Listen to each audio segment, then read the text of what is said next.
बिस्मिल्लाहिर्रहमानिर्रहीम। अस्सलाम वालेकुम नाज़रीन, आप यूट्यूब चैनल देख रहे हैं। मैं इमरान खान हूँ। इमरान खान साहब का स्टेटमेंट आया, ख़ास तौर पे अली अमीन गंडापुर साहब का जो स्टेटमेंट है अफ़गानिस्तान के साथ बराह रास्त मुज़ाकरात वाला या अफ़गानिस्तान के साथ बातचीत वाला, और इसके बारे में इमरान खान साहब का जब मौक़िफ़ है, पहले मैं आपको बताता हूँ कि एक्चुअली उन्होंने कहा क्या।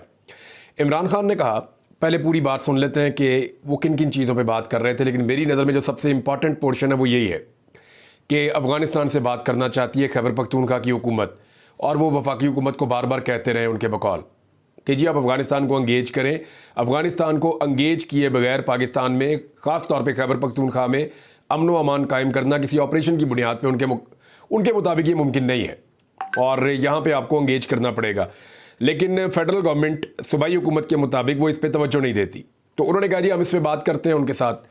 अब इमरान खान साहब ने जो पूरा स्टेटमेंट दिया उसमें यह है कि अली अमीन गंडापुर को एस्टेब्लिशमेंट ने गायब किया, वो उनकी लाज रख रहा है, बोल नहीं रहा।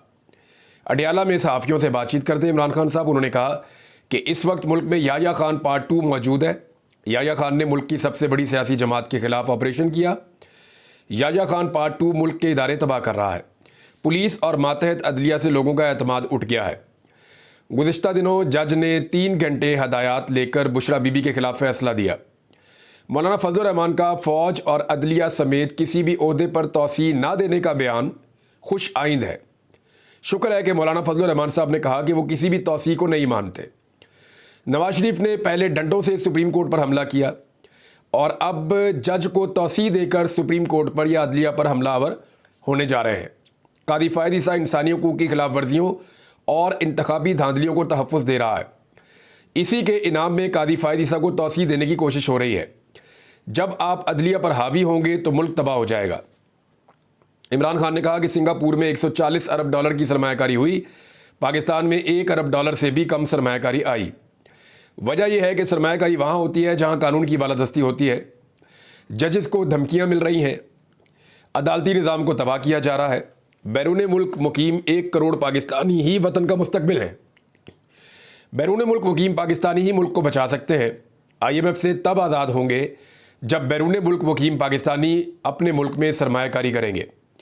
इमरान खान ने कहा कि अली अमीन गंडापुर को एस्टेब्लिशमेंट के लोगों ने गायब किया। किसी को नहीं पता था कि वो कहाँ गया। सबको पता है कि इस मुल्क में कौन लोगों को उठाता है। अली अमीन गंडापुर लाज रख रहा है, बोल नहीं रहा। हम वाहिद वफाकी पार्टी हैं और मुल्क को इकट्ठा रख सकते हैं। अच्छा, ये इमरान खान साहब का स्टेटमेंट है, लेकिन यहीं पे मैं आपको एक स्टेटमेंट और सुनाना चाहूँगा, और वो बड़ा ज़रूरी है। वो स्टेटमेंट दिया जी ख्वाजा आसिफ साहब ने। ख्वाजा आसिफ साहब का जो स्टेटमेंट है उसको सुनने के बाद आपको आइडिया हो जाएगा कि एक्चुअली लड़ाई को इंस्टिगेट कैसे किया जाता है। ख्वाजा आसिफ ने कहा कि अली अमीन गंडापुर सारी रात कोहसार कम्प्लेक्स जो है वो एजेंसीज का ऑफिस है। उन्होंने कहा जी कोहसार कम्प्लेक्स में माफिया मांगता रहा, हम नहीं पूछते, ये खुद ही पूछ लें कि वो क्या करता रहा। गंडापुर 2 नंबर आदमी है, इस पर भरोसा ना करें। ये बात ख्वाजा आसिफ साहब ने की है। एक तरफ इमरान खान साहब कह रहे हैं कि अली अमीन गंडापुर के साथ जो हुआ सो हुआ, लेकिन वो बताना नहीं चाहता इसलिए कि वो लाज रख रहा है पाकिस्तान के इदारों की। दूसरी तरफ ख्वाजा आसिफ बज़िद है कि नहीं, अली अमीन गंडापुर को इदारों ने उठाया था और उन्होंने इससे माफिया मंगवाई है ज़बरदस्ती। अब मेरा एक सादा सवाल है कि इसमें लड़ाई को बढ़ाना कौन चाहता है और लड़ाई को ख़त्म कौन करना चाहता है। इसके अंदर पूरी कहानी मौजूद है कि अगर उस रात गंडापुर साहब के साथ उनको ज़बरदस्ती बिठाया गया, जो कि वो कहते हैं नहीं बिठाया गया, तो इमरान खान साहब कह रहे हैं नहीं ज़बरदस्ती हुई है, लेकिन अली अमीन गंडापुर लाज रख रहा है इदारों की। लेकिन दूसरी तरफ ख्वाजा आसिफ कह रहे हैं नहीं ठीक कह रहे हैं जी, ये तो इसको बहुत मार पड़ी है, इनको जो माफिया मांगता रहा है वहाँ पर इनकी तबीयत सेट होगी, सॉफ्टवेयर अपडेट हो गया, इस किस्म के स्टेटमेंट्स दे रहे हैं वो लोग। तो ये लड़ाई को इंस्टिगेट कौन कर रहा है, यहाँ से आइडिया हो जाता है। शहबाज शरीफ को वज़ीर आज़म कहने का कोई फ़ायदा नहीं, वो हर चीज़ के लिए NOC लेता है, क्या पता कल इसको भी गायब कर दे। इमरान खान ने कहा कि 1.5 साल से तोशा खाना का केस सुप्रीम कोर्ट में समाअत के लिए मुकर्रर नहीं हो रहा। 3 मरतबा जल्द समाअत की दरख्वास्त दे चुके हैं, मगर इसके बावजूद समाअत नहीं हुई। सुप्रीम कोर्ट अगर तोशा खाना के केस को सुन ले तो बाकी तोशा खाना के सारे केसेस ख़त्म हो जाएंगे। हालांकि इलेक्शन कमीशन के केसेस तो एकदम समाअत के लिए मुकर्रर कर दिए जाते हैं। इलेक्शन कमीशन का सरबराह सिकंदर सुल्तान राजा गेंद फेंकता है, और एक स्लिप में कादी फ़ायद ईसा खड़ा है तो दूसरी स्लिप में जस्टिस आमिर फारूक मौजूद है। तो हमारे साथ तो ये हो रहा है। नवाज शरीफ के दौर में परवेज़ खटक को अफगानिस्तान भेजा था, अली अमीन गंडापुर के मौक़िफ़ की हमायत करता हूँ, वो बिल्कुल ठीक कह रहा है और मैं अली अमीन गंडापुर के अफ़गानिस्तान से मुज़ाकरात के बयान की तायीद करता हूँ। इन्हें तो अली अमीन गंडापुर के पाँव पकड़ने चाहिए कि जाओ और जाकर मुज़ाकरात करो। अच्छा, इस पर ज़रा यहाँ रुक जाएँ। क्या अली अमीन गंडापुर वो पहला सूबाई वज़ीर आला है जो ये करने जा रहा है? एक तो इमरान खान साहब ने कहा कि नवाज शरीफ के दौरे हुकूमत थी और हमने परवेज़ खटक साहब को भेजा था अफ़गानिस्तान मुज़ाकरात करने के लिए ताकि हालात बेहतर हों। अब एक जो सूबाई गवर्नमेंट है उसको क्या चाहिए होता है? जो बुनियादी चीज़ें चाहिए होती हैं, जो उनकी रिस्पॉन्सिबिलिटी है, उसमें यह कि लॉ एंड ऑर्डर उनका अच्छा होना चाहिए, वहाँ पे अमन व अमान होना चाहिए, वहाँ पे इन्वेस्टमेंट आनी चाहिए, वहाँ पे डेवलपमेंट होनी चाहिए, education, health, food, entertainment, IT वगैरह, ये तमाम चीज़ें सूबाई हुकूमत की रिस्पॉन्सिबिलिटी होती हैं। अब मामला ये है कि क्या अली अमीन गंडापुर वो पहला वज़ीर आला है जो किसी और मुल्क के साथ बातचीत कर रहा है या करना चाहता है? तो कुछ खबरें सिर्फ मैं आपके सामने रखता हूँ। द डिप्लोमेट ने लिखा 2 अगस्त 2016 को कि शहबाज शरीफ साहब ने चाइना का विजिट किया बतौर वज़ीर आला पंजाब और चाइना के साथ बहुत सारे मामलात किए, MOU साइन किए, मुआहदे किए चाइनीज़ कंपनीज के साथ या चाइना के साथ। ये पंजाब गवर्नमेंट कर रही थी। नंबर 2, तुर्की के साथ शहबाज शरीफ साहब के दौरे हुकूमत में एक और ख़बर है, ये जनाब 18 नवंबर 2016 को छपी हुई है डॉन में कि तुर्की और पंजाब जो है वो हेल्थ सेक्टर के अंदर मिलकर काम कर रहे हैं। तो तुर्किश गवर्नमेंट के साथ पंजाब गवर्नमेंट काम कर रही थी। मैं सिर्फ पंजाब की मिसालें दे रहा हूँ, सिंध की मिसालें बहुत सारी हैं, बेशुमार हैं। यहाँ पे एक मिसाल जो है कि वो सोलर का कोई प्रोजेक्ट है, वो तुर्की के साथ मिलकर पंजाब गवर्नमेंट ने लगाए थे और तुर्की के साथ मुआहदे किए थे। फिर जो माइंस हैं पंजाब के अंदर, जो मादनियात हैं, वो निकालने के लिए जर्मनी के साथ पंजाब हुकूमत ने मुआहदे किए थे और उनके साथ काम किया था। ये डायरेक्टली कर रही है सूबाई हुकूमत। और यूके के साथ बड़े स्ट्रॉन्ग सक्सेसफुल पार्टनरशिप है पंजाब की। ये यूके की जो सेक्रेटरी ऑफ द स्टेट और इंटरनेशनल डेवलपमेंट के लिए जो आई थी, उन्होंने ये फरमाया था। और ये खबर है जनाब 11 जुलाई 2013 की। इसी तरह सिंध भी करता है, बाकी जगह भी तमाम सूबे जो हैं वो अपने फ़ायदे के लिए या अपने लोगों के फ़ायदे के लिए बातचीत करते हैं। अब खैबर पख्तूनख्वा में इस वक्त जो सबसे बड़ा मसला है वो लॉ एंड ऑर्डर का है, अमन का है, पीस का है। तो उसके लिए उन्हें यह लगता है कि वफाकी हुकूमत को पॉलिसी बना के अफगानिस्तान को अंगेज करना चाहिए और उसमें वो ये कहते हैं कि हम अपना रोल प्ले कर सकते हैं। अब उनकी सोच अलग है, फेडरल गवर्नमेंट की सोच अलग है, तो इसके ऊपर बैठ के ही बात हो सकती है। अब वहाँ का वज़ीर आला जो कह रहा है इमरान खान साहब का, क्योंकि वो वज़ीर आला हैं, तो उन्होंने इमरान खान साहब ने उसकी तौसीह की। उन्होंने कहा बिल्कुल ठीक है, अली अमीन गंडापुर की बात गलत नहीं है। तो ये कुछ चीज़ें मैंने आपके सामने रख दी। अब इसी बीच में बार बार बात की जाती है कि खैबर पख्तूनख्वा में गवर्नर राज लग जाएगा। पहले इमरान खान साहब का स्टेटमेंट पूरा कर लेते हैं, फिर गवर्नर राज पे मैं आपको बताता हूँ। सहाफ़ी ने सवाल किया कि मुल्क में वफाकी हुकूमत और दफ्तर खारजा मौजूद है, तो सूबाई हुकूमत कैसे दूसरे मुल्क से बराह रास्त बात कर सकती है? इस पर इमरान खान साहब ने कहा कि दफ्तर खारजा को छोड़ें, खैबर पख्तूनख्वा दहशतगर्दी से सबसे ज़्यादा मुतासर है। बिलावल भुट्टो जरदारी जब वज़ीर खारजा था तो वो अफगानिस्तान तक नहीं गया। खैबर पख्तूनख्वा में पुलिस के कितने लोग शहीद हो चुके हैं, पुलिस एहलकार बगावत पर उतरे हुए हैं, हर जगह पुलिस एहतजाज कर रही है। 24 साल से दहशतगर्दी के खिलाफ जंग लड़ रहे हैं। मुल्क में दहशतगर्दी का खात्मा पहली तरजीह होना चाहिए। दहशतगर्दी को कंट्रोल ना किया गया तो मुल्क की मईशत चौक हो जाएगी। जब तक अफगानिस्तान से ताल्लुका दुरुस्त नहीं करेंगे, दहशतगर्दी में फंसे रहेंगे।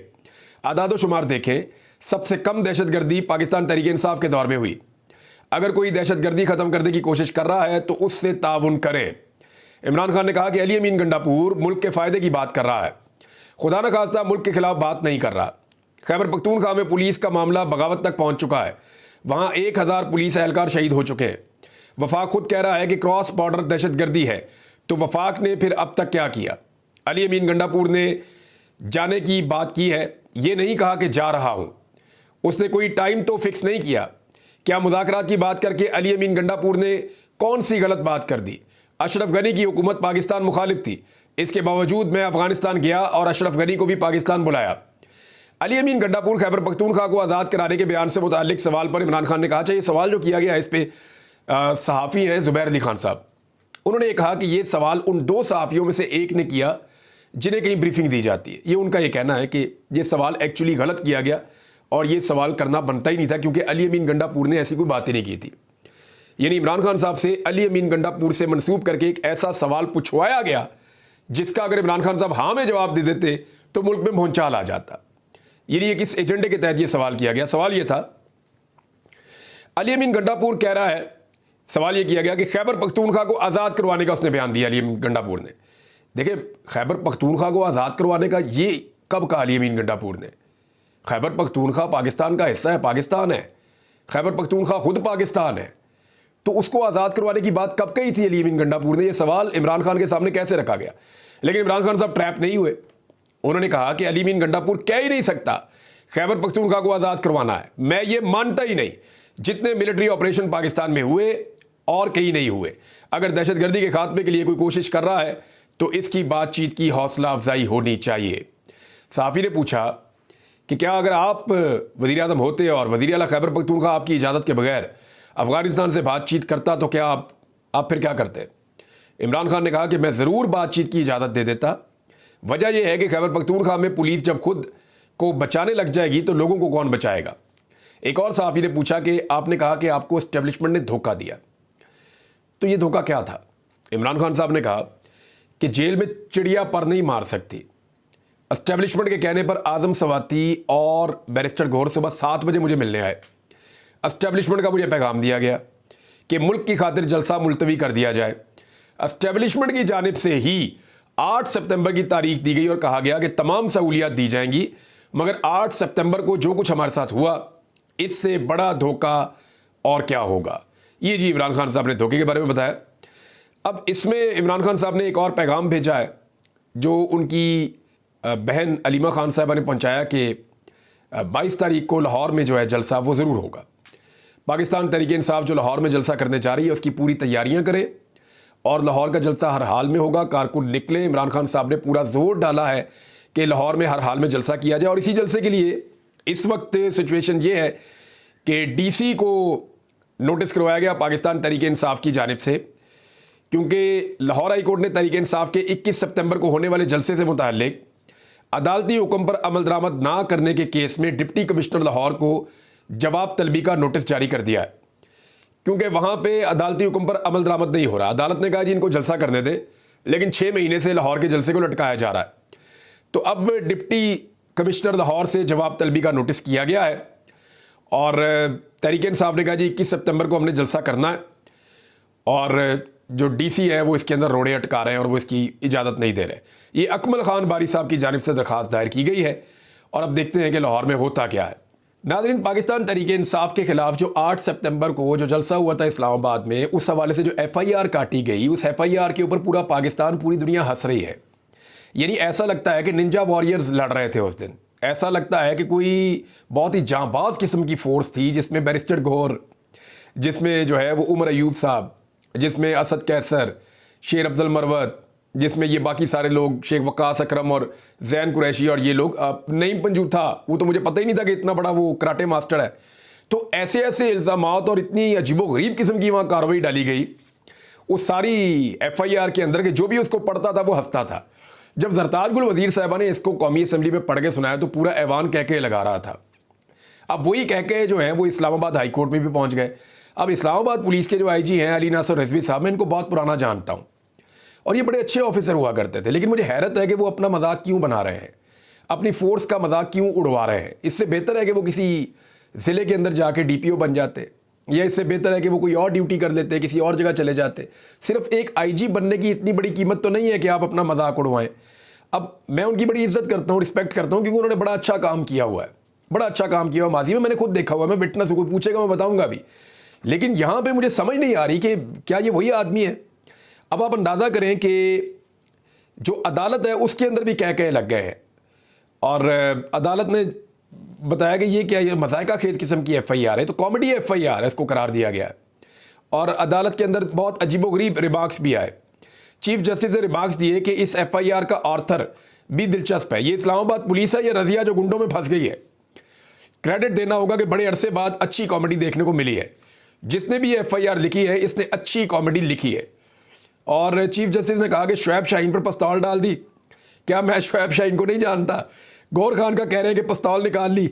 गौहर को आप और मैं नहीं जानते, कॉमेडी आपने पढ़ ली, अब इनसे क्या बरामद करना है? देखिए, चीफ जस्टिस साहब से मेरी गुजारिश है कि आप इन दो लोगों को जानते हैं ज़ाती हैसियत में, इसलिए आपने फैसला कर लिया कि FIR में जो लिखा है वो गलत है। तो जज साहब, ऐसे बेशुमार लोग जिनके बारे में गलत लिखा गया और उन्हें आप नहीं जानते, वो बेचारे कहाँ से इंसाफ लें। गली गली मोहल्ले मोहल्ले ऐसी FIR लिखी जा रही हैं। शाह महमूद कुरैशी साहब जो हैं वो कराची में मौजूद थे और पाकिस्तान के 6 शहरों में उन पर FIR हो गई। उमर अयूब साहब ने एक मोटरसाइकिल पे बैठ के कई डकैतियां मारी और बहुत सारा सामान, इतना सामान ट्रक में नहीं आता जितना वो मोटरसाइकिल पे उठा के भाग गए। अंदाजा कीजिए आप, इस तरह की मसाइका खेज FIRों से पूरे पाकिस्तान के थाने भरे पड़े हैं पाकिस्तान तहरीक इंसाफ के खिलाफ। तो यहां तो आप 2 लोगों को जानते हैं तो आपको समझ आ गई कि ये कॉमेडी है, लेकिन ये कॉमेडी पाकिस्तान के हर शहर में, हर थाने में, हर जिले में, हर जगह पे पाकिस्तान तहरीक इंसाफ के खिलाफ हुई है और ये कॉमेडी सर्कस पिछले 2.25 साल 2.5 साल से जारी है। नाज़रीन, फजलुर रहमान साहब के स्टेटमेंट का एक छोटा सा हिस्सा आपके सामने रखता हूं, फिर बहुत सारी डिटेल आपको मैं अगले वीलॉग में बताऊंगा। फजलुर रहमान साहब ने यह तो कह दिया कि वो किसी एक्सटेंशन के हक में नहीं है। उन्होंने ये भी कह दिया कि वो नहीं चाहते कि किसी जज को या जर्नैल को एक्सटेंशन मिले, यानी काजी फायद ईसा साहब की एक्सटेंशन के लिए फजलुर रहमान साहब वोट नहीं डालेंगे। वोटों की कंडीशन क्या है, लेटेस्ट सूरत मैं आपके साथ शेयर कर दूंगा। लेकिन फजलुर रहमान साहब ने एक बात की है जो बड़ी बारीक है। उन्होंने कहा जी हमारी तजावीज़ पर आईनी तरमीम हुई तो गौर करेंगे। फजलुर रहमान साहब की तजावीज़ में एक तजवीज़ ऐसी है जिस पे आपको सिर्फ निशानदेही रखनी है, इस तजवीज़ पे आपने नज़र रखनी है। फजलुर रहमान साहब ने कहा एक ही आम तजवीज़ है कि जो सीनियर मोस्ट है उसको जज बनाने की बजाय हमें यह देखना होगा कि सीनियर 3 या सीनियर 5 में से जज बनाने का कोई कानून आ जाए और पार्लियामेंट के पास भी एक इख्तियार आ जाए कि उसमें फैसले में असरअंदाज हो सके। बस इस एक पॉइंट को आप अपने ज़हन में रखिएगा। अगले वीलॉग में अगली चीज़ें बताऊंगा कि अब कैसे और किस तरह मामला किधर जा रहा है। अब तक के लिए इतने, अपना ख्याल रखिएगा, अपने इस चैनल का भी। अल्लाह हाफ़िज़।